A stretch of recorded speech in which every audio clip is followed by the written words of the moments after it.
បាទជាបន្តទៅនេះខ្ញុំបាទទីនសាការីយ៉ាសូមជូនព័ត៌មានពិស្ដាសេចក្តីព្រាងច្បាប់ថ្មីស្នើដោយសមាជិកព្រឹទ្ធសភាសហរដ្ឋអាមេរិកមកពីទាំងពីរគណៈបកចេញកាលពីថ្ងៃទី9កុម្ភៈបានស្វែងរកការដាក់ទណ្ឌកម្មបន្ថែមច្រើនចំណុចទៀតប្រឆាំងនឹងរដ្ឋាភិបាលលោកនាយករដ្ឋមន្ត្រីហ៊ុនសែននិងពន្យាពេលពិភាក្សាដើម្បីលុបបំណុលអាមេរិកដល់កម្ពុជាជំពាក់ប្រមាណជាង$500 លានក្នុងសម័យសង្គ្រាមសេចក្តីព្រាងច្បាប់នេះបានព្រៀងដោយសមាជិកព្រឹទ្ធសភានិងជាអតីតបេក្ខជនប្រធានាធិបតីអាមេរិកលោក Lindsey Graham ដោយមានសហការពីសមាជិកព្រឹទ្ធសភា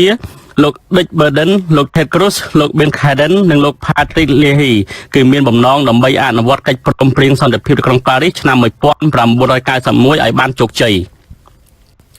សេចក្តីព្រាងច្បាប់ថ្មីនេះមានឈ្មោះថាការទទួលខុសត្រូវរបស់កម្ពុជានឹងការវិលមកវិញនៃពាណិជ្ជកម្មឆ្នាំ2018និងបន្តមានសុពលភាពរហូតដល់រដ្ឋាភិបាលកម្ពុជាអនុញ្ញាតឲ្យគណៈបក្សសង្គ្រោះជាតិអាចដំណើរការឡើងវិញនិងដោះលែងរាល់អ្នកទោសនយោបាយនៅកម្ពុជា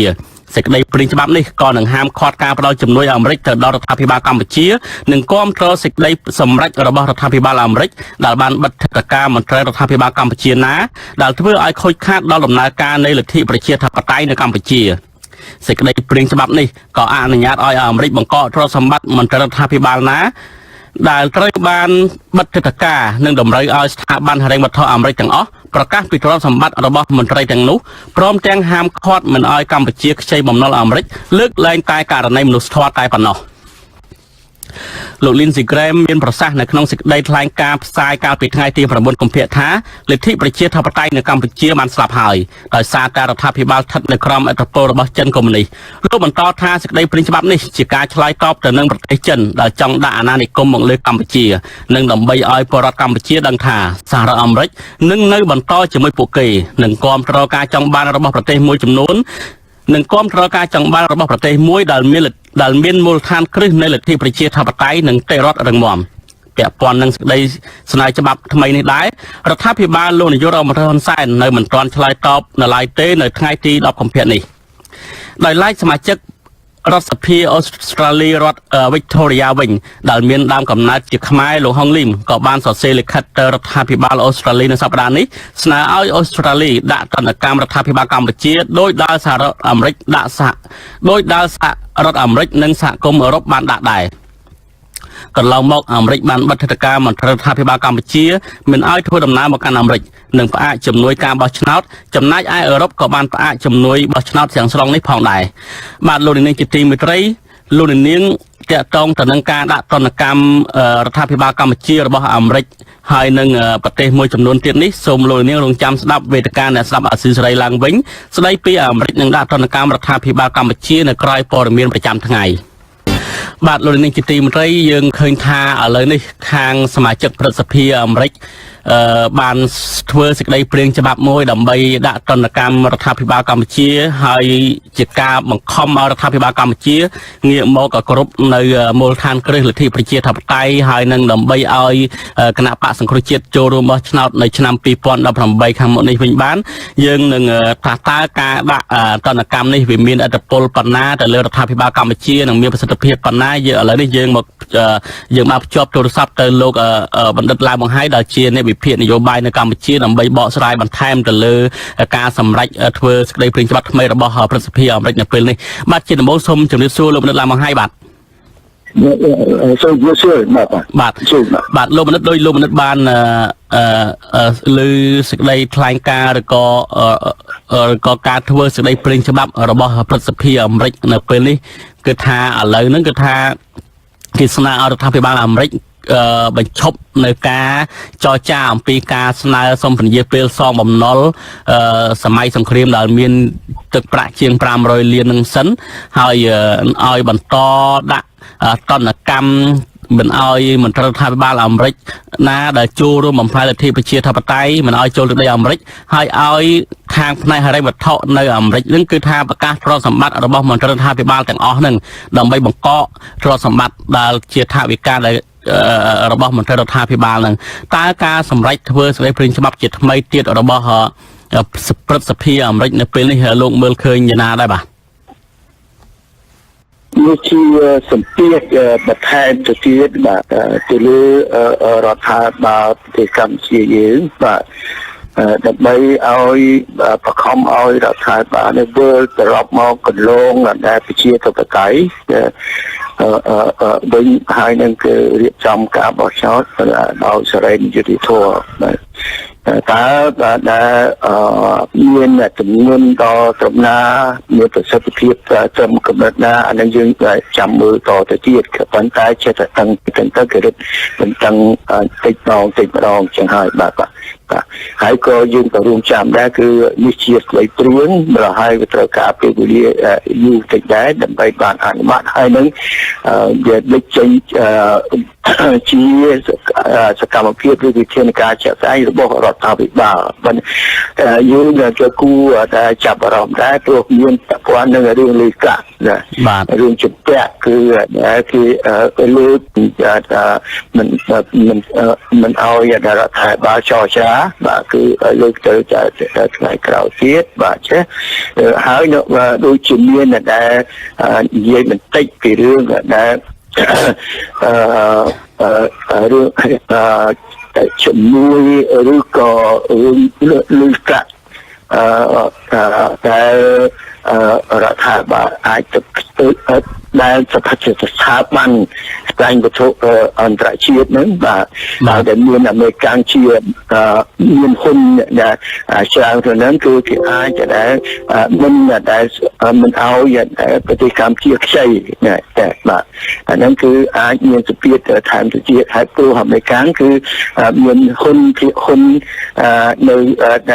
ក្នុងដែលស្ថាប័នហិរញ្ញវត្ថុនឹងនៅក្នុងតំបន់ហើយនឹងគឺអន្តរជាតិទាំងមូលមានច្រើនដែរហើយអាមេរិកគឺក៏មានចំនួននៅក្នុងការជួយស្កេសម្រាប់របស់ដែលស្ថាប័នអន្តរជាតិទៅនេះដែរបាទតើតោងទៅនឹងហិរញ្ញវត្ថុនេះយើងមើលឃើញថានៅក្នុងសេចក្តីច្បាប់របស់សមាជិកព្រឹទ្ធសភានេះក៏បានលើកពីចំណុចសំខាន់ទី1មិនអនុញ្ញាតឲ្យខ្ចីលើកឡើងតែចំនួនមនុស្សធម៌ដល់ប្រជាជនកម្ពុជាទី2គឺថាឲ្យពិនិត្យមើលទ្រព្យសម្បត្តិរបស់មន្ត្រីរដ្ឋាភិបាលកម្ពុជាទាំងអស់ដែលនៅក្រៅប្រទេសហ្នឹងនេះជាចំណុចមួយដាក់ទណ្ឌកម្មបន្ថែមទៀតតើហើយកន្លងមកតកតងនឹងទ្រព្យសម្បត្តិនេះលោកហ៊ុនសែនលើកឡើងថាគ្មានទ្រព្យសម្បត្តិមន្ត្រីរដ្ឋាភិបាលនៅក្រៅប្រទេសទេតើពិតអញ្ចឹងទេបាទអានេះខ្ញុំអត់បានដឹងដែរបាទក៏ប៉ុន្តែលឺសូថាជាដែលថ្នាក់ក្រៅមកគឺអាចមានការប៉ះពាល់បាទចេះបាទដោយសារមានទ្រព្យសម្បត្តិអីខ្លះនៅអាមេរិកចេះបាទមួយវិញទៀតយើងឃើញថានេះគឺជាចលនាថ្មីឡើងវិញដែលសហរដ្ឋអាមេរិកទាំងសភាទាំងព្រឹទ្ធសភាបានគោរពនៅការសន្យារបស់ខ្លួនដែលបានលើកឡើងកាលពីមុននោះថាទណ្ឌកម្មរបស់អាមេរិកនិងប្រទេសមួយចំនួនទៀតដែលជាប្រទេសប្រកាន់នៅរបបប្រជាធិបតេយ្យហ្នឹងនឹងមានចេញនៅសកម្មភាពជាក់ស្ដែងនៅក្នុងខែកុម្ភៈហើយនិងខែមីនាខាងមុខនេះឥឡូវនេះយើងឃើញថាពួកគាត់បានបញ្ចេញនៅសកម្មភាពនេះមែនពិសេសនៅជប៉ុននោះក៏ស្នើជប៉ុនក៏ស្នើឲ្យរដ្ឋាភិបាលរបស់ខ្លួនហ្នឹងសភាហ្នឹងក៏បង្កទៅនិយាយថាដាក់ទណ្ឌកម្មទៅលើរដ្ឋាភិបាលកម្ពុជានៅអូស្ត្រាលីក៏មានករណីបែបហ្នឹងដែរហើយនៅអឺរ៉ុបហ្នឹងគឺបាទខាងនយោខាងអឺរ៉ុបហ្នឹងក៏បានដាក់ទណ្ឌកម្មឲ្យដែរក៏មានថាសកម្មភាពហ្នឹងហាក់បីដូចជាពួកគាត់បានគ្រប់នៅសន្យារបស់ខ្លួនថាធ្វើម៉េចឲ្យរដ្ឋាភិបាលកម្ពុជាងាកមកប្រជាធិបតេយ្យតើអត្តពលរបស់ប្រទេសទាំងអស់នេះវាមានប្រសិទ្ធភាពទេបាទខ្ញុំថានឹងអាចមានប្រសិទ្ធភាពតែក៏ប៉ុន្តែស៊ីសងក៏ថានឹងនិយាយថាទណ្ឌកម្មចុះដល់កម្រិតណាហើយនឹងដែលប៉ះពាល់ដល់ផលប្រយោជន៍ដែលសេដ្ឋកិច្ចឬហិរញ្ញវត្ថុទាំងគឺ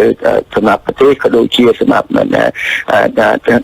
ដឹកនាំដែលគេចោទប្រកាន់ថាបានបំផ្លាញលទ្ធិប្រជាធិបតេយ្យនោះបាទនេះគឺត្រឹមកម្រិតណានឹងយើងចាំមើលទៅទៀតយើងមិនអាចកាត់ស្មានបានទេបាទចេះបាទបញ្ហាមួយសំខាន់ទៀតយើងមើលពីខាងក្នុងវិញតើរដ្ឋាភិបាលកម្ពុជាពិតជាអាចពឹងទៅលើចិនឬក៏មិនខ្លាចអំពីការដាក់ទណ្ឌកម្មពី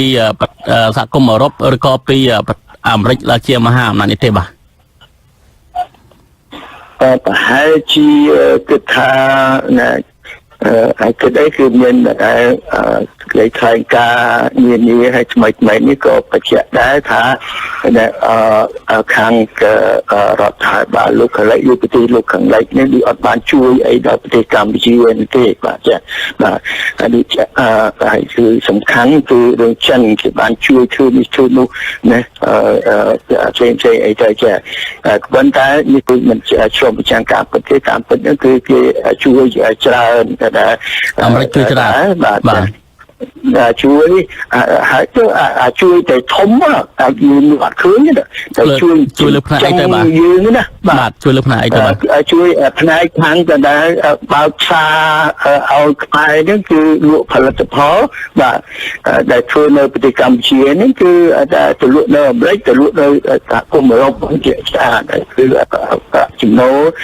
តែបានមកពីប្រទេសកម្មហ្នឹងគឺច្រើនពាន់លានណាហើយក៏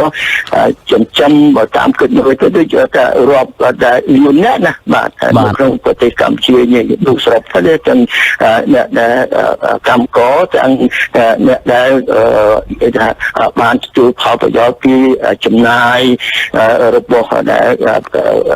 កម្មករហ្នឹងគឺដែលវាច្រើនគ្នាណាបាទចាហ្នឹងគឺតាមទៅគឺប្រទេសទាំងនោះគេដូចថាជួយជំរុញយើងឲ្យខំប្រឹងប្រែងធ្វើការឲ្យចេះរស់ខ្លួនឯងបាទចេះរស់ស៊ីចេះអីបាទព្រោះដូចប្រទេសចិនអញ្ចឹងគឺឲ្យមកគឺតែហេដ្ឋារចនាសម្ព័ន្ធវាជួយហើយក៏ប៉ុន្តែវាបានផលនឹងគឺមិនបានដូចជាដែលជំនួយរួចគុណតាឬក៏ធំថយខាងគុណតាសម្រាប់ផលិតផលខ្មែរនេះទេបាទចេះបាទនេះគឺជំនួយវាបានទៅដល់យុគបាននិយាយថាពីទទួលសង្គមនេះគឺបានអ្នកទទួលក្រោមបាទចាបាទច្រើនលោកនេះចង់កាប់ប្រសាសន៍បន្តិចបើយើងមើលពីអាមេរិកជួយមួយផ្នែកទៀតហ្នឹងគឺថាជួយទៅលើការបណ្ដោះបណ្ដាលនៅពង្រឹងនៅលទ្ធិប្រជាធិបតេយ្យឲ្យកម្ពុជានឹងស្គាល់អំពីរបបប្រជាធិបតេយ្យដែលកម្ពុជាបានបញ្ចប់សង្គ្រាមស៊ីវិលឆ្នាំ91និងក្រោយមកមានការរៀបចំបោះឆ្នោតពី93មករហូតមកហ្នឹងគឺថាមើលឃើញថាអាមេរិកជួយទៅលើផ្នែកទាំងអស់ហើយនៅមនុស្សធម៌ជាច្រើនទៀតតើអាហ្នឹងវាមានបើគិតជាទំហំទឹកប្រាក់វិញវាច្រើនលើសលប់ប៉ុណ្ណាហើយវាមានតម្លៃប៉ុណ្ណាសម្រាប់កម្ពុជាបាទអញ្ចឹងក្រោយ10ឆ្នាំណាបាទហើយក៏តាមរយៈយន្តការនៃកិច្ចព្រមព្រៀងទីក្រុងប៉ារីសនោះគឺគណៈកម្មការដែលកសាងនឹង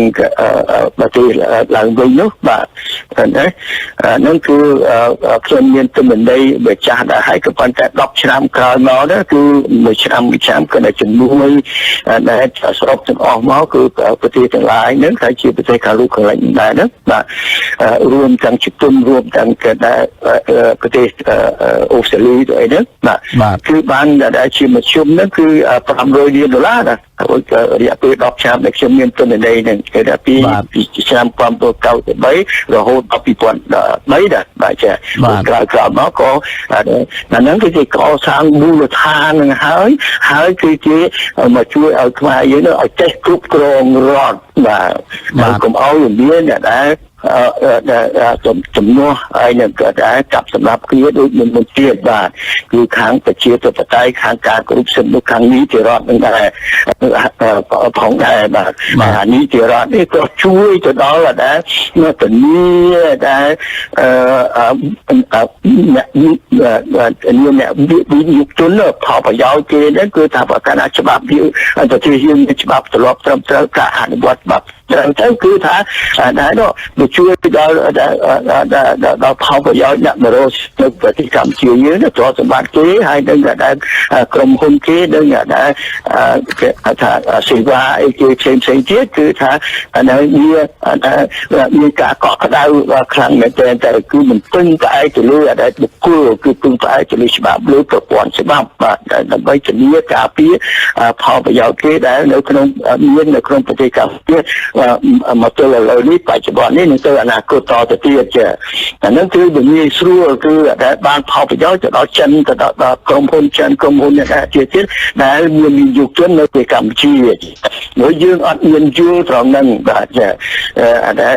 អាហ្នឹងហើយគឺជួយឲ្យខ្មែរយើងឲ្យចេះរស់បាទជាប្រជាជាតិឲ្យចេះដែលគ្រប់គ្រងខ្លួនឯងឲ្យបានរឹងមាំហើយនឹងឲ្យមានឯកភាពជាតិណាហើយនឹងធានានៅដែលហៅថាសុខុមាលភាពដល់ប្រជាពលរដ្ឋយើងទាំងអស់បាទចេះបាទព្រមទាំងអ្នកដែលមកនៅរស់ស៊ីនៅប្រទេសកម្ពុជាយើងផងដែរបាទចេះអានេះរបស់អត់មើលឃើញទេក៏ប៉ុន្តែវាសំខាន់ចេះបាទណាហើយយ៉ាងខ្ញុំខ្លាំងហើយគឺថាចិនគឺគេជួយមកតើគេ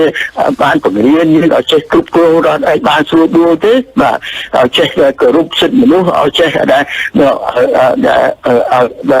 ប្រជាពលរដ្ឋយើងគឺចេះរួមគ្នាក្នុងការគ្រប់គ្រងដែលប្រទេសគ្រប់គ្រងសង្គមរបស់ខ្លួនទេបាទជៀសវាងការច្បោកច្បល់ជៀសវាង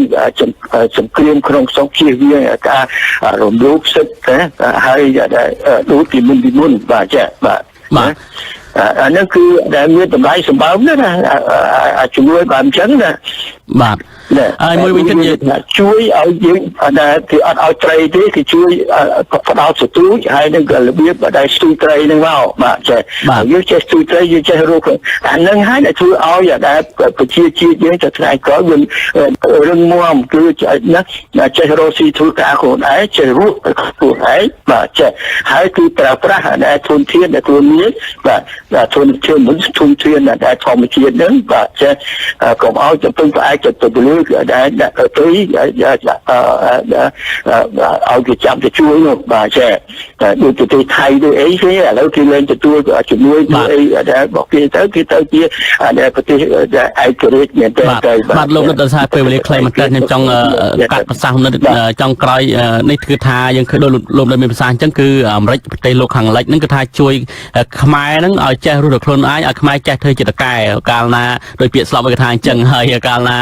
ចិនជួយហ្នឹងគឺជួយឲ្យខ្មែរខ្លាយជាកម្មករមួយវិញទៀតយើងមើលអំពីចិនជួយកម្ពុជាហ្នឹងមានទាំងឲ្យកម្ចីផងជំនួយឥតសំណងផងហើយឥឡូវហ្នឹងខ្មែរយើងជាពាក់ចិនរាប់ពាន់លានដុល្លារហើយបើសិនជាបញ្ហាហ្នឹងបើសិនជារដ្ឋាភិបាល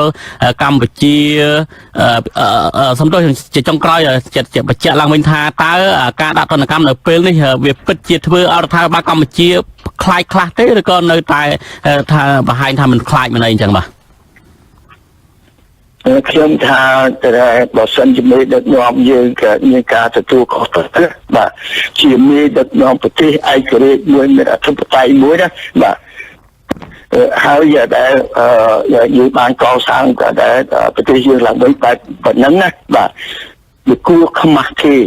បាទរឿងអីឲ្យគេដាក់ទណ្ឌកម្មបាទអានេះខ្មាស់ទេខ្ញុំខ្មាស់ជួបាទអរគុណចាស់លោកដិតយើងអស់ពេលបាទលោកដិតបាទគេដាក់ទណ្ឌកម្មទេបាទអរគុណបាទអរគុណចាស់លោកដិតបាទសូមជម្រាបលាបាទអរគុណបាទបាទលោកនាយកទីមេត្រីសាលាដំបងខេត្តពោធិ៍សាត់ចេញនៃការបង្កប់សកម្មជនដីធ្លីម្នាក់នៅស្រុកកកឲ្យចូលខ្លួនឆ្លើយបំភ្លឺជាលើកទី3នៅថ្ងៃទី12ខែកុម្ភៈសកម្មជនដីធ្លីនឹងការពារធនធានធម្មជាតិនៅស្រុកកកលោកគុជវែងរស់នៅភូមិក្រឡាញ់ឃុំក្បាលត្រាយស្រុកកកខេត្តពោធិ៍សាត់ត្រូវបានសាលាដំបងខេត្តចោទពីបទបរិហាកេរជាសាធារណៈញុះញង់ប្រព្រឹត្តបទល្មើសជាអាតនៅបង្កនិងបទធ្វើឲ្យបាត់បង់ជំនឿលើសេចក្តីសម្រេចរបស់តុលាការដែលបានប្រព្រឹត្តនៅសាលាឧទ្ធរកាលពីថ្ងៃទី17ឧសភាឆ្នាំ2016កាលពីថ្ងៃទី5មករាឆ្នាំ2017លោកគុជវែងបានចូលខ្លួនទៅបំភ្លឺវិញពីបទចោទនេះម្ដងរួចហើយតាមពាក្យបណ្ដឹងរបស់មេឃុំស្នាអនសាគឺលោកមកកោបាទលោកគុជវែងធ្លាប់បានឲ្យដឹងថាផុសតាងដែលដើមបណ្ដឹងយកជាសំអាងក្នុងពាក្យបណ្ដឹងនោះគឺបទសម្ភាសរបស់លោកជាមួយអាស៊ីសេរីតាក់ទងនឹងរឿងដីធ្លីដែលអាជ្ញាធរឃុំដកហូតដីធ្លីពលរដ្ឋចំនួន21គ្រួសារទៅដាក់ជាព្រៃសហគមន៍ហើយតុលាការសម្រេចឲ្យភាគីពលរដ្ឋមានទោសកាលពីថ្ងៃទី17ខែឧសភាឆ្នាំ2016លោកថាកាលនោះលោកមិនបាននិយាយថាតុលាការ មិនអើពើឬអយុត្តិធម៌ទេគឺគ្រាន់តែស្នើឲ្យតុលាការចុះពិនិត្យជាក់ស្ដែងលើដីមានចំនួនមុនកាត់សេចក្តីពីព្រោះពលរដ្ឋរស់នៅតាំងពីឆ្នាំ1983ហើយប្រៃសហគមន៍បង្កើតនៅឆ្នាំ2013អ្វីដែលលោកបាននិយាយតាក់ទងនឹងចំនួនដីធ្លីរវាងអាជ្ញាធរឃុំនិងពលរដ្ឋគឺជារឿងពិតបាទលោកនាងជាទីមេត្រីសង្គមស៊ីវិលធ្វើការលើកស្ទួយសិទ្ធិស្ត្រីបណ្ដាញស្ត្រីនិងយុវជនក្រុងជួបជុំគ្នាប្រារព្ធយុទ្ធនាការ100កោតសម្លេងដើម្បីបញ្ចប់អំពើហិង្សានិងកេងប្រវ័ញ្ចគ្រប់រូបភាពលើស្ត្រីនិងក្មេងស្រីនៅរសៀលថ្ងៃអាទិត្យទី11កុម្ភៈស្អែកនេះអ្នកសម្របសម្រួលផ្នែកតស៊ូមតិនិងយុទ្ធនាការបណ្ដាញស្ត្រីរួមគ្នាអ្នកស្រីច័ន្ទសុភ័ណ្ឌថ្លែងថាយុទ្ធនាការនេះគឺចង់បានការប្រមូលផ្ដុំសម្លេងស្ត្រីនិងបរិសុទ្ធគ្រប់ស្រទាប់វណ្ណៈឲ្យចូលរួមក្នុងការទាមទារនិងមានសាមគ្គីភាពដើម្បីជំរុញឲ្យមានភាពយុត្តិធម៌ដល់ជនរងគ្រោះពិតប្រាកដអ្នកស្រីបន្តថាបញ្ហាស្ត្រីនិងអំពើហិង្សានៅតែបន្តកើតឡើងរៀងរាល់ថ្ងៃដែលមិនអាចទប់ស្កាត់បានពីសំណាក់ដៃគូស្និទ្ធស្នាលដូចជាប្តីប្រពន្ធដៃគូរស់នៅជាមួយគ្នានិងសង្សារជាដើមជាងនេះទៅទៀតយុទ្ធនាការនេះក៏ជាឱកាសចែករំលែកចំណេះដឹងឲ្យអ្នកចូលរួមយល់ដឹងពីសិទ្ធិនិងមានចូលរួមគាំទ្រក្នុងការបញ្ចប់អំពើហិង្សាការរើសអើងនិងការកេងប្រវ័ញ្ចគ្រប់រូបភាពលើស្ត្រីនិងក្មេងស្រីយុទ្ធនាការ100កោតសម្លេងហៅជាភាសាអង់គ្លេសថា1 billion Rising Solidarity គឺជាយុទ្ធនាការមួយពិសេសក្នុងថ្នាក់អន្តរជាតិដែលត្រូវបានយកកម្មករក្រុមហ៊ុនទំនប់វារីអគ្គិសនីនៅក្នុងកម្មវិធីផ្សាយរបស់យើងជាបន្តទៅនេះខ្ញុំសូមចាក់ផ្សាយឡើងវិញ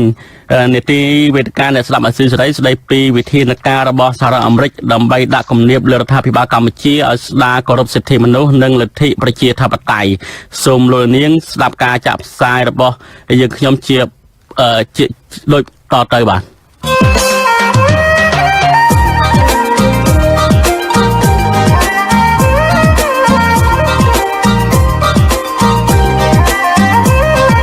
វេទិកាអ្នកស្ដាប់វិទ្យុអាស៊ីសេរី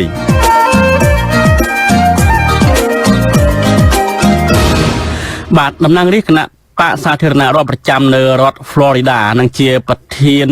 អនុគណៈកម្មាធិការកិច្ចការបរទេសទទួលបន្ទុកកិច្ចការតំបន់អាស៊ីប៉ាស៊ីហ្វិកលោក Ted Cruz លោក Ted Yoho ឲ្យដឹងថាសហរដ្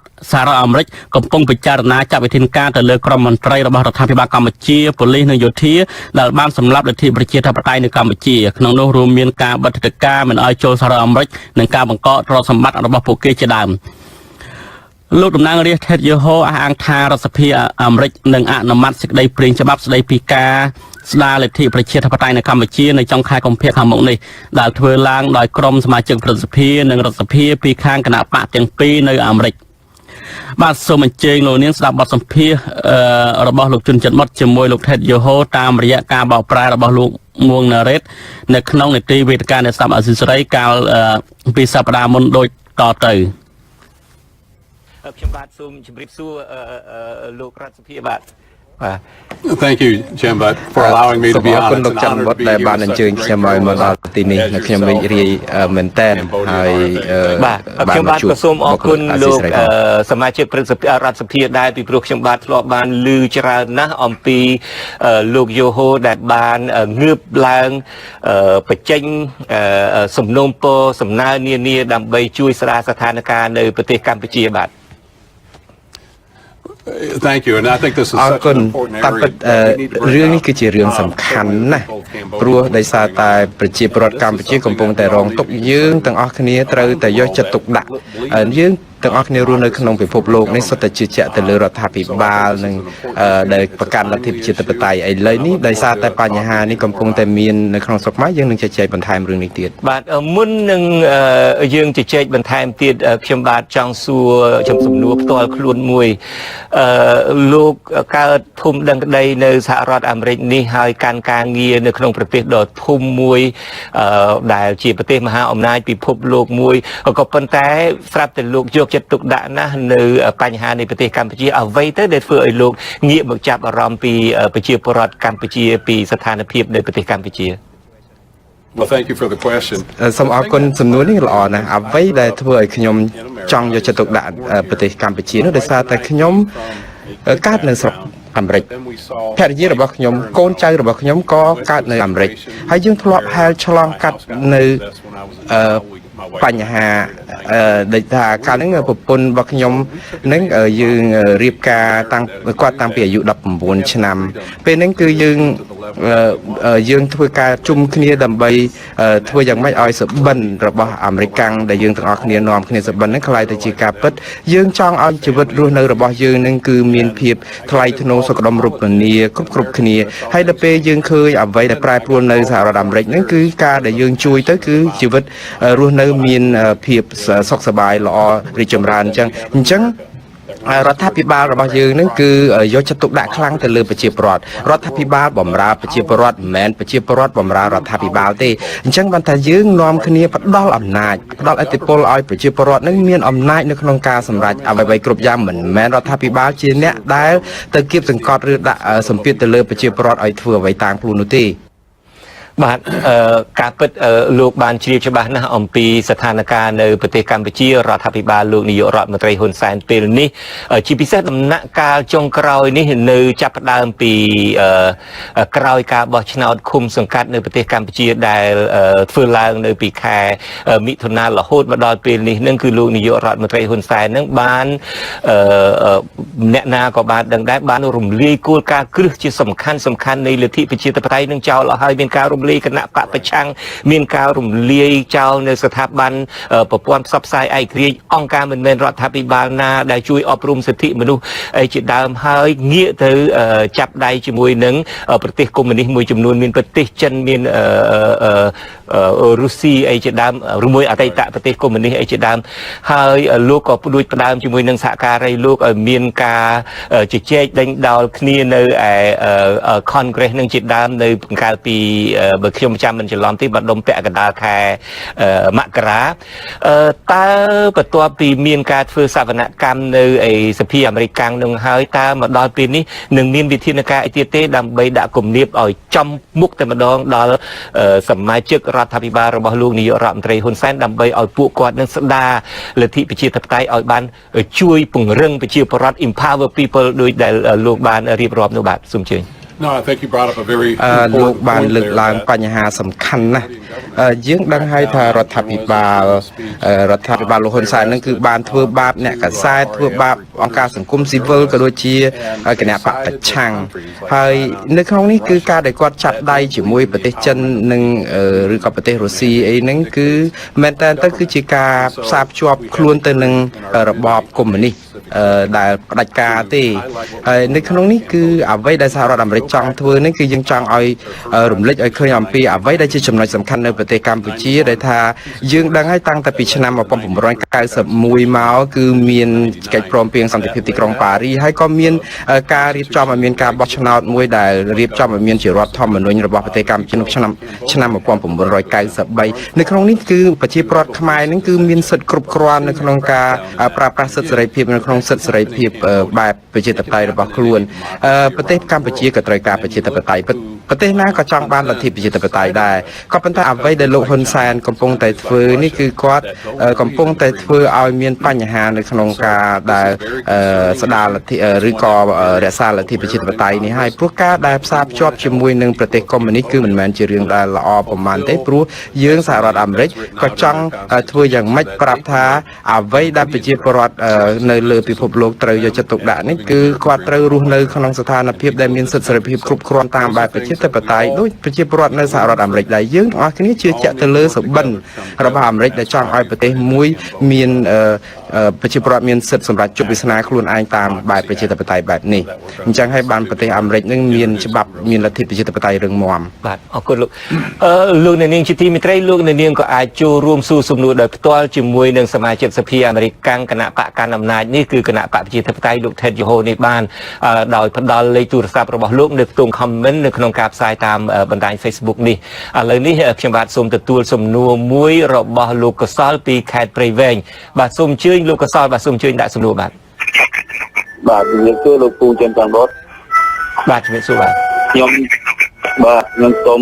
ដាក់សំណួរទូទៅលោកធីកយូតើអាមេរិកអាច ឲ្យលទ្ធិប្រជាធិបតេយ្យកម្ពុជាដើរបានដំណើរការល្អវិញទេនៅប្រទេសកម្ពុជាអាមេរិកអាចដាក់ទណ្ឌកម្មសេដ្ឋកិច្ចលើប្រទេសកម្ពុជាបានដែរអត់តាមអាមេរិកអាចស្នើទៅអង្គការសហប្រជាជាតិឲ្យចាត់ការរឿងលោកនាយករដ្ឋមន្ត្រីហ៊ុនសែនដែលប្រព្រឹត្តបទល្មើសនៅប្រទេសកម្ពុជាបានដែរអត់ បាទអរគុណលោកកសាល So we have a caller from Craven Thank Province you very much Very good question. What we can do, and that's why we're introducing Thank you very much. Democracy Act. តាមពិតអ្វីដែលយើងអាចធ្វើបានហ្នឹងគឺយើងអាចដាក់សម្ពាធ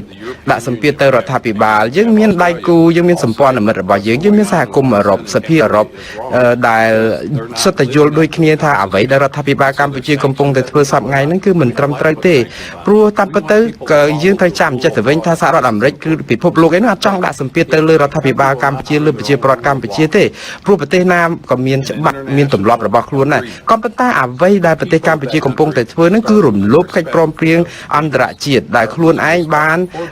ចុះកិច្ចព្រមព្រៀងចុះហត្ថលេខាដែលរំលោភសិទ្ធិមនុស្សអីហ្នឹងព្រោះខ្លួនមានកាតព្វកិច្ចដែលធ្វើដូច្នេះអាការដែលបំផ្លាញឬក៏ធ្វើឲ្យប៉ះពាល់ដល់កាតព្វកិច្ចដូច្នេះហើយបានជាត្រូវតែមានការដាក់ទណ្ឌកម្មដាក់សម្ពាធទៅលើរដ្ឋាភិបាលដែលធ្វើបែបនេះ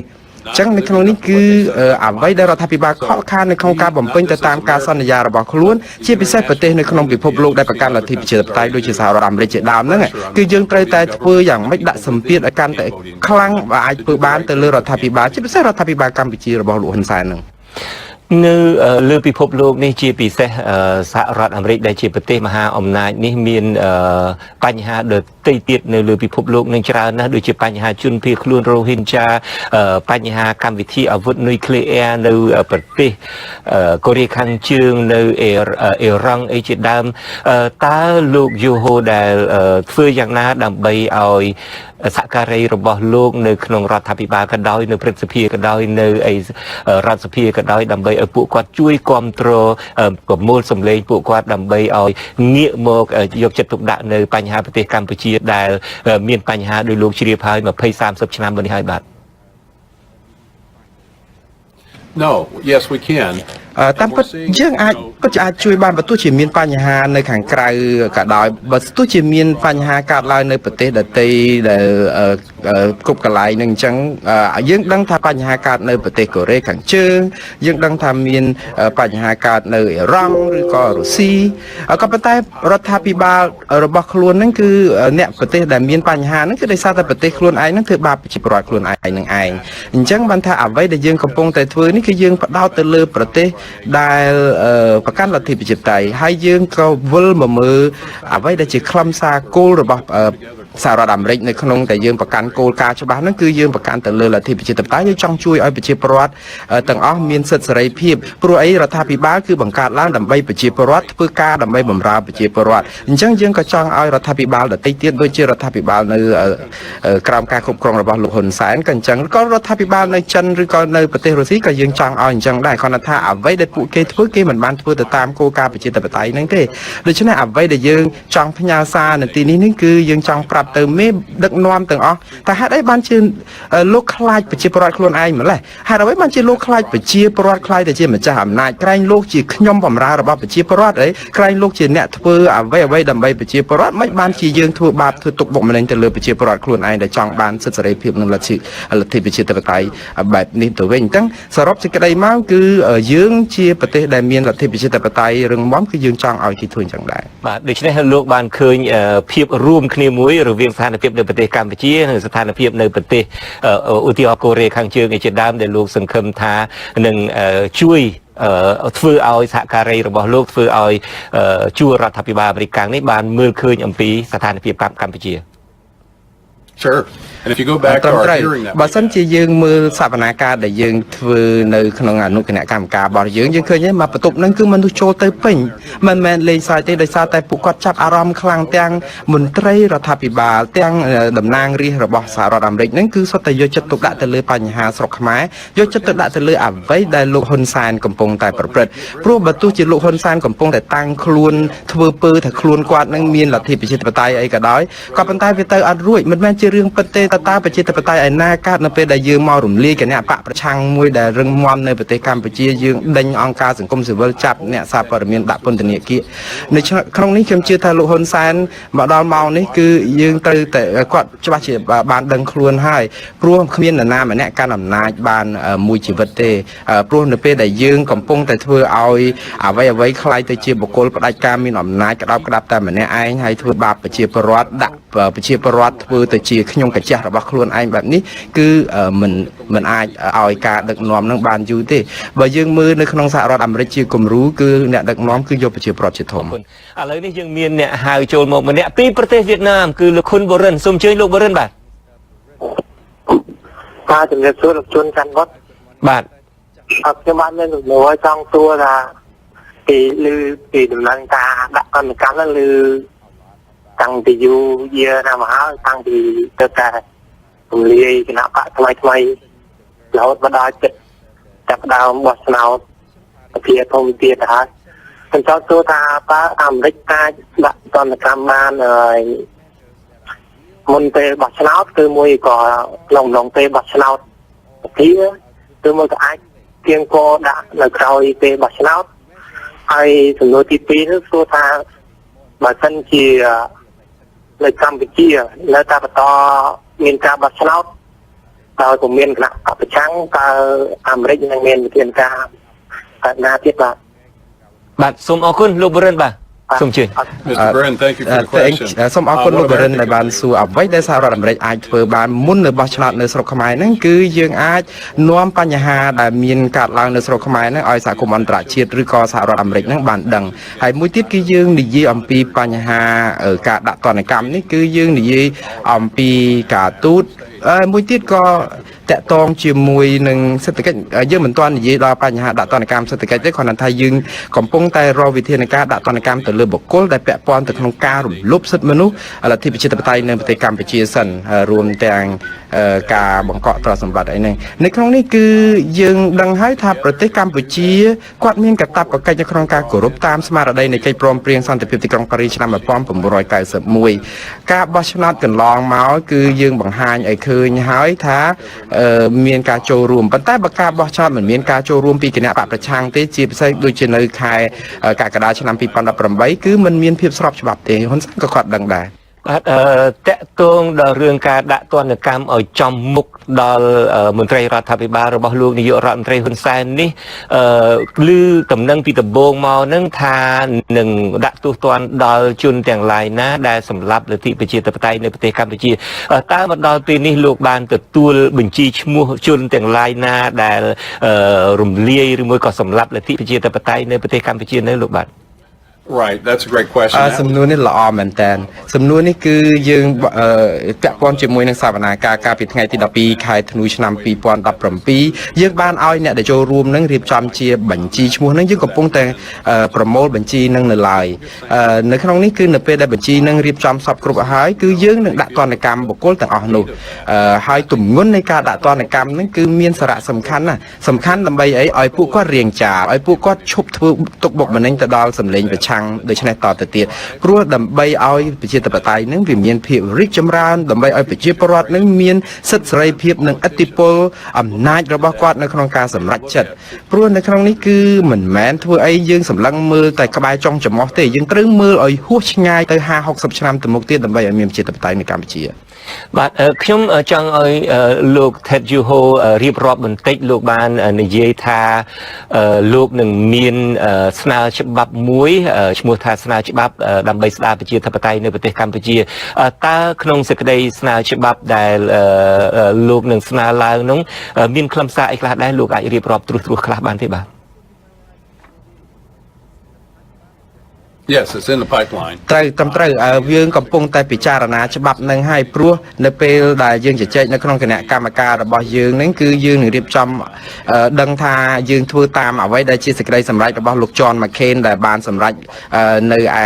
ព្រឹទ្ធសភារួចហើយដូច្នេះសេចក្តីសម្រេចនៅព្រឹទ្ធសភានឹងគឺវាមានភាពវាមានការយល់ស្របគ្នាពីគណៈបកទាំងពីរដូច្នេះហើយបានជាយើងយកផ្អែកទៅលើចំណុចដែលជាសេចក្តីសម្រេចរបស់សមាជិកព្រឹទ្ធសភាឬក៏ស ប្រសិទ្ធភាពនឹងមកឲ្យសភាអនុម័តចេញជាច្បាប់មួយព្រោះយើងចង់ឲ្យវាមានលទ្ធិប្រជាធិបតេយ្យពិតប្រាកដនៅប្រទេសកម្ពុជាយើងមិនចង់ឲ្យប្រទេសកម្ពុជាក្លាយជាប្រទេសដែលមានតែបកមួយមានឯកបកកាត់ដឹកនាំតែលោកហ៊ុនសែនម្នាក់ឯងអញ្ចឹងទេយើងចង់ឲ្យវាមានភាពចូលរួមពីគណៈបកនយោបាយផ្សេងទាំងទូចទាំងធំទាំងប្រឆាំងទាំងគ្រប់គ្រងអីអញ្ចឹងនៅក្នុងនេះគឺខ្ញុំគិតថាច្បាប់នេះគឺនឹងចេញខ្ញុំកំពុងតែគិតថាប្រទេសកម្ពុជាក៏នឹងទទួលបានផលពីការអនុម័តនៃច្បាប់នេះផងដែរព្រោះយើងដឹងហើយថាប្រជាពលរដ្ឋកម្ពុជានឹងគឺរងទុក្ខវេទនាច្រើនណាស់នៅក្នុងរបបខ្មែរក្រហមហើយយើងមិនចង់ឲ្យឃើញប្រទេសកម្ពុជាវិលទៅរកការធ្វើបាប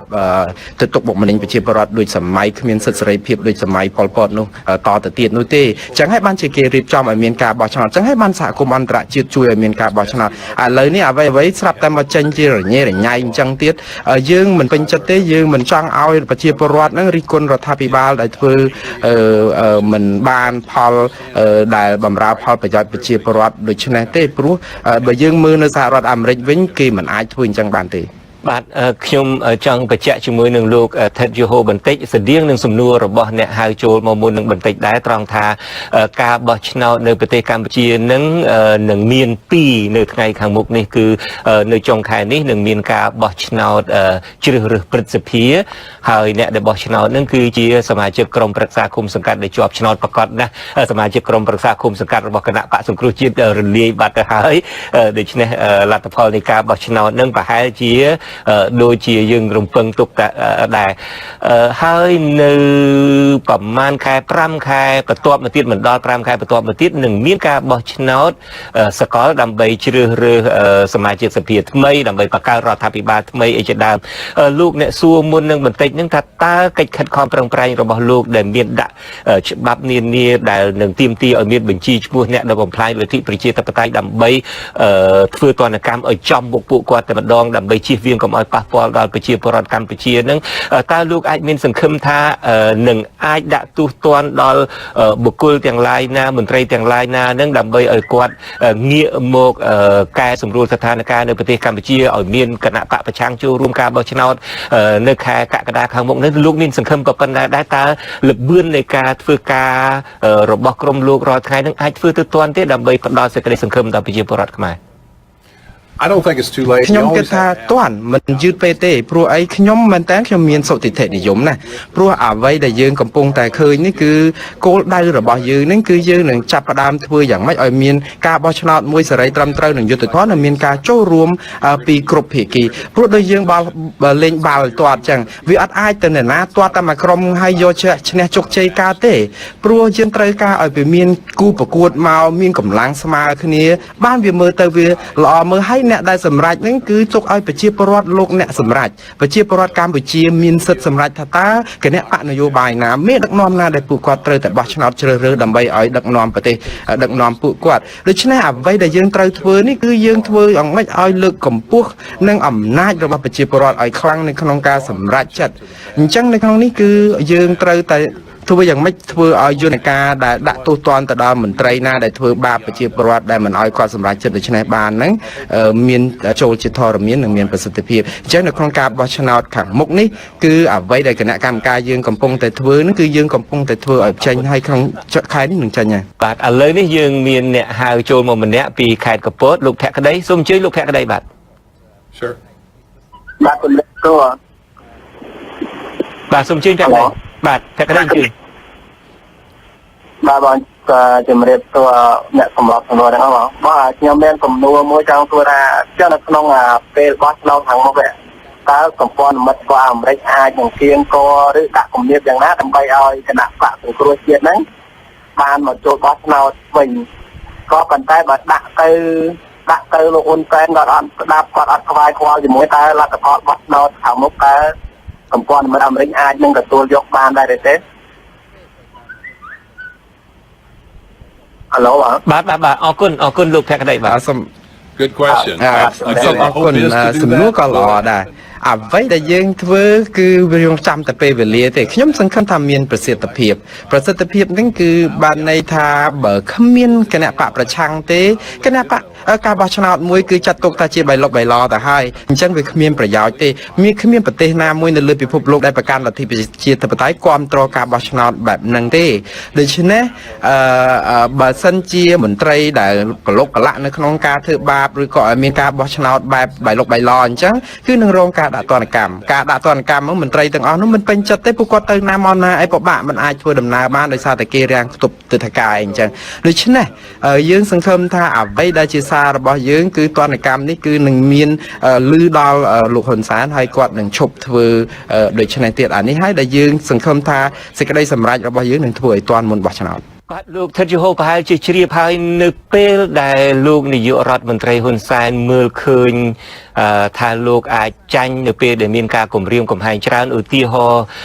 ការដែលលោកនាយករដ្ឋមន្ត្រីហ៊ុនសែនចាប់ផ្ដើមដាក់គំនាបទៅលើគណៈបកប្រឆាំងទៅលើប្រព័ន្ធផ្សព្វផ្សាយអីជាដើមនេះគឺនៅក្រោយពេលដែលឃើញថាការបោះឆ្នោតនៅលទ្ធផលការបោះឆ្នោតនៅខែមិថុនានេះប្រជាពលរដ្ឋនៅតែបោះឆ្នោតបន្ថែមការជឿទុកចិត្តទៅលើគណៈបកប្រឆាំងហើយថ្មីនេះទៀតលោកមិនមែនខ្លាចតែគណៈបកប្រឆាំងទេថ្មីនេះនៅក្នុងមហាសន្និបាតវិសាមញ្ញរបស់គណៈបកប្រជាជនកម្ពុជាលោកបានបន្ថែមចំនួនសមាជិកគណៈកម្មាធិការមជ្ឈិមបកនឹងយ៉ាងច្រើនដែលភាគច្រើនអ្នកដែលថ្មីទាំងនោះសុទ្ធតែជាកូនចៅរបស់លោកនាយករដ្ឋមន្ត្រីហ៊ុនសែនផ្ទាល់សុទ្ធតែជាដៃជើងកូនជឹងជើងកាងអីដែលនៅក្រៅបញ្ជារបស់កូនរបស់លោកនាយករដ្ឋមន្ត្រីហ៊ុនសែនផ្ទាល់ដូច្នេះឃើញថានៅពេលដែលលោកឃើញមានការគំរាមកំហែងទៅលើអំណាចរបស់លោកកាន់តែខ្លាំងលោកកាន់តែធ្វើបាបឬលោកកាន់តែមានវិធានការដើម្បីពង្រឹងអំណាចរបស់លោកកាន់តែខ្លាំងក្រោយនេះទៀតនៅពេលដែលលោកសំរងស៊ីអតីតមេបកប្រឆាំង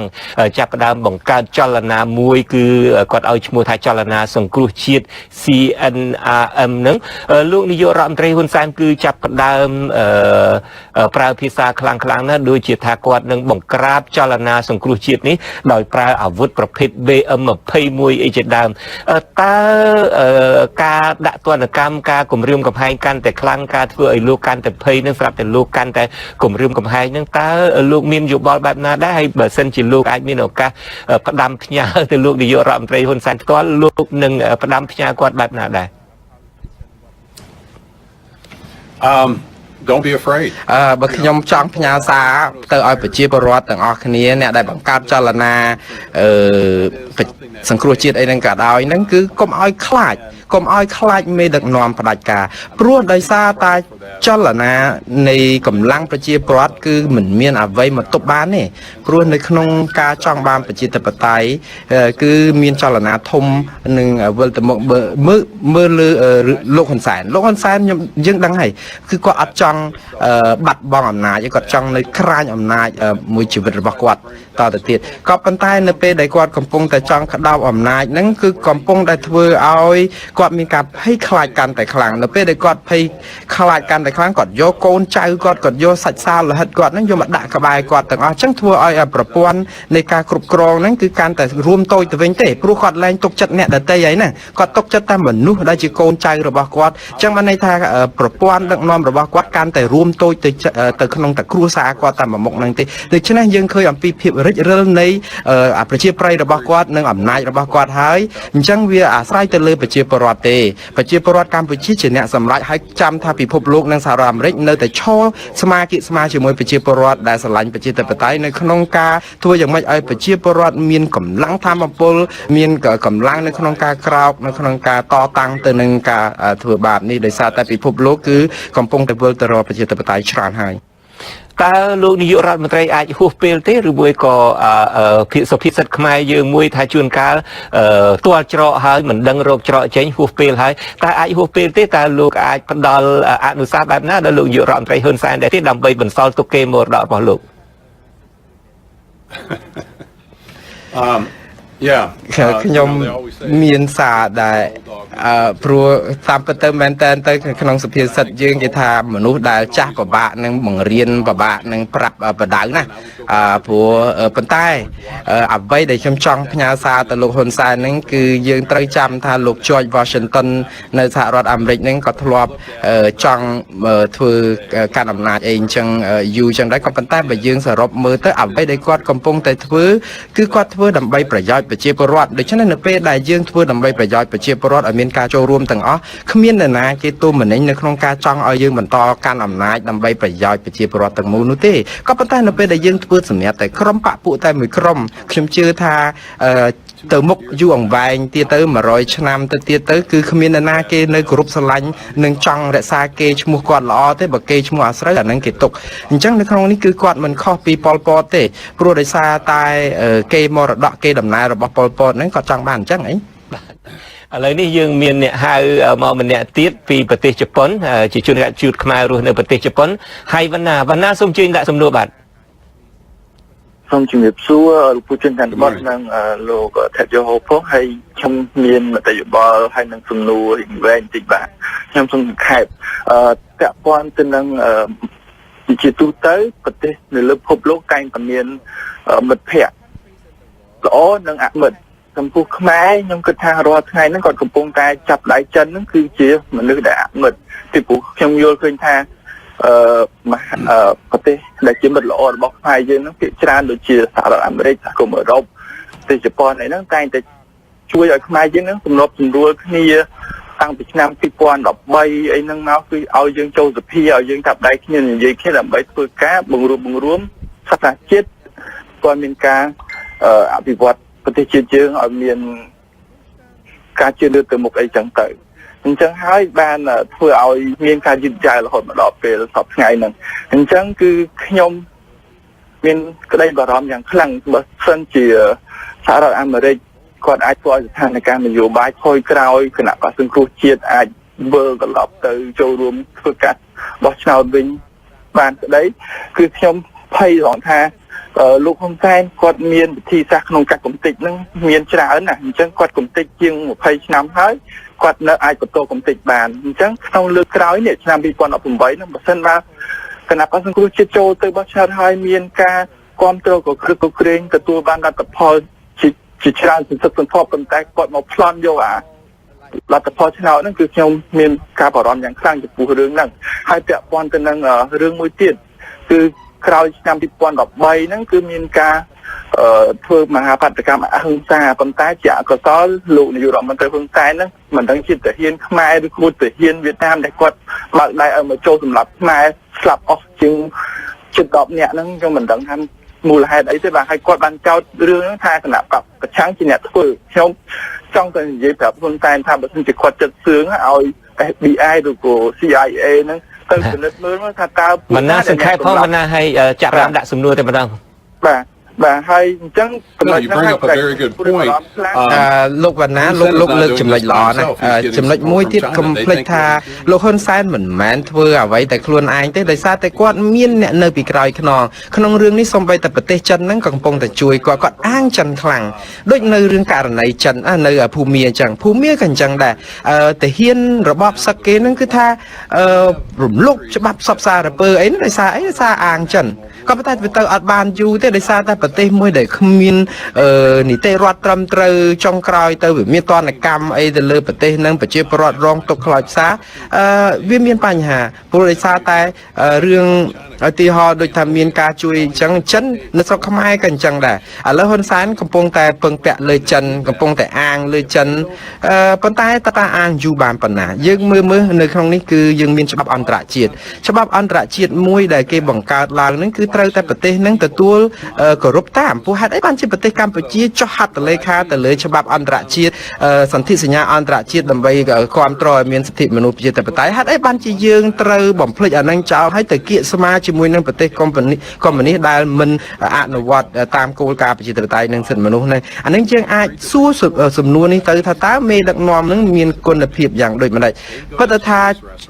ឥឡូវនៅបើសិនជាយើងមើលចិននៅពេលដែលគេជួយគេរកតែប្រយោជន៍គេទេដោយរឿងនៅប្រទេសដទៃអញ្ចឹងនៅពេលដែលចិនទៅជួយនឹងយកតែមនុស្សចិនទៅធ្វើការបើកហាងបើកអី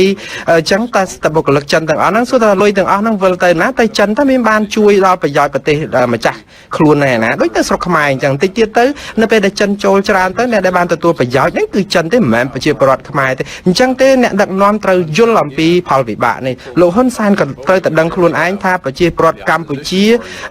ត្រូវតែមានសិទ្ធិនៅក្នុងការតតាំងជាមួយគាត់ដែលសម្លេងបពប្រឆាំងនេះគឺជាការកញ្ចក់ឆ្លោះសម្រាប់ឲ្យគាត់ដឹងខ្លួនហើយបាទលោកថិតយូហូកម្មវិធីរបស់លោកជើងអៀតនេះខ្ញុំដឹងថាប្រហែលនាទីទៀតលោកនឹងមានកិច្ចប្រជុំមួយហើយខ្ញុំបាទនឹងមិនចំណាយពេលជាមួយលោកច្រើនទៀតទេតែតាមពិតខ្ញុំចង់បានបទសម្ភាសន៍នឹងវែងឆ្ងាយតទៅទៀតណាស់ក៏ប៉ុន្តែខ្ញុំបខំចិត្តថាបញ្ចប់ត្រឹមនេះក៏ប៉ុន្តែមុននឹងបញ្ចប់តើលោកថិតយូហូមានពាក្យអីផ្ដាំផ្ញើដល់ប្រជាពលរដ្ឋខ្មែរដែលនៅក្នុងប្រទេសកម្ពុជាហើយនៅនឹងប្រទេសដទៃទៀតលើពិភពលោកនេះដែរទេបាទសូមអញ្ជើញយើងមានសុភាសិតមួយនៅទីនេះខ្ញុំជាអ្នកកាន់សាសនាគ្រិស្តនៅក្នុងនេះគឺបានន័យថាអ្វីដែលយើងត្រូវធ្វើយើងកុំព្រួយបារម្ភនៅក្នុងការបន្តចិញ្ចឹមចិត្តធ្វើឲ្យមានសេចក្តីសង្ឃឹមតទៅទៀតនៅក្នុងនេះដោយប្រទេសអាមេរិកអញ្ចឹងយើងតស៊ូរាប់រយឆ្នាំណាស់ជាង200ឆ្នាំហើយណោះទម្រាំបានប្រជាធិបតេយ្យដូចថ្ងៃនេះដូច្នេះបើសិនជាអាមេរិកធ្វើកើតកម្ពុជាក៏អាចធ្វើកើតជឿទៅលើប្រទេសរបស់យើងជឿទៅលើរដ្ឋធម្មនុញ្ញរបស់យើងជឿទៅលើការខិតខំប្រឹងប្រែងនិងការតស៊ូរបស់យើងនឹងបានជោគជ័យដូចប្រទេសអូស្ត្រាលីដូចប្រទេសជប៉ុនដូចសហគមន៍អឺរ៉ុបអីសុទ្ធតែគេនៅពួតដៃចាំតែជួយប្រទេសខ្មែរតាប្រជាពលរដ្ឋខ្មែរមិនឯកោទេដូច្នេះយើងត្រូវតែបន្តការតស៊ូសហរដ្ឋអាមេរិកមានប្រធានាធិបតីក៏មើលការយកចិត្តទុកដាក់ប្រទេសដទៃដូចជាប្រទេសកម្ពុជាតកតងនឹងលទ្ធិប្រជាធិបតេយ្យដែរដូច្នេះបន្តតស៊ូតទៅទៀតបើចិញ្ចឹមសេចក្តីសង្ឃឹមនឹងតទៅទៀតដើម្បីលទ្ធិប្រជាធិបតេយ្យហើយប្រទេសលើពិភពលោកនៅតែជួយមើលយកចិត្តទុកដាក់ប្រទេសកម្ពុជាមិនចោលទេហើយយើងសង្ឃឹមថាការដែលបោះឆ្នោតខាងមុខនេះនឹងមានការប្រព្រឹត្តទៅបានល្អខ្ញុំមិនជឿថាការបោះឆ្នោតមួយដូចការទាត់បាល់ដែលមានតែមួយក្រុមអត់មួយក្រុមទៀតទេបាទសូមអរគុណក៏សូមអរគុណលោកយូហូដែលបានមកផ្ដល់បទសម្ភាសន៍នេះហើយតែងតែប្រឹងប្រែងដើម្បីជួយស្ដារស្ថានភាពនៃប្រទេសកម្ពុជាដើម្បីឲ្យប្រជាពលរដ្ឋកម្ពុជា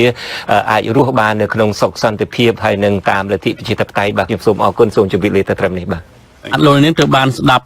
បទសម្ភាសន៍របស់លោកជុនចិនមុតនិងលោកថេតយេហូតំណាងរាជគណៈបកសាធារណរដ្ឋប្រចាំរដ្ឋ Florida កាលពីថ្ងៃទី6កុម្ភៈជំវិញវិធានការបន្ថែមរបស់អាមេរិកក្នុងការដាក់ទណ្ឌកម្មរដ្ឋាភិបាលកម្ពុជាដើម្បីទាមទារឲ្យរដ្ឋាភិបាលកម្ពុជាគោរពសិទ្ធិមនុស្សនិងឈប់ធ្វើទុកបុកម្នេញលើគណៈបកប្រឆាំង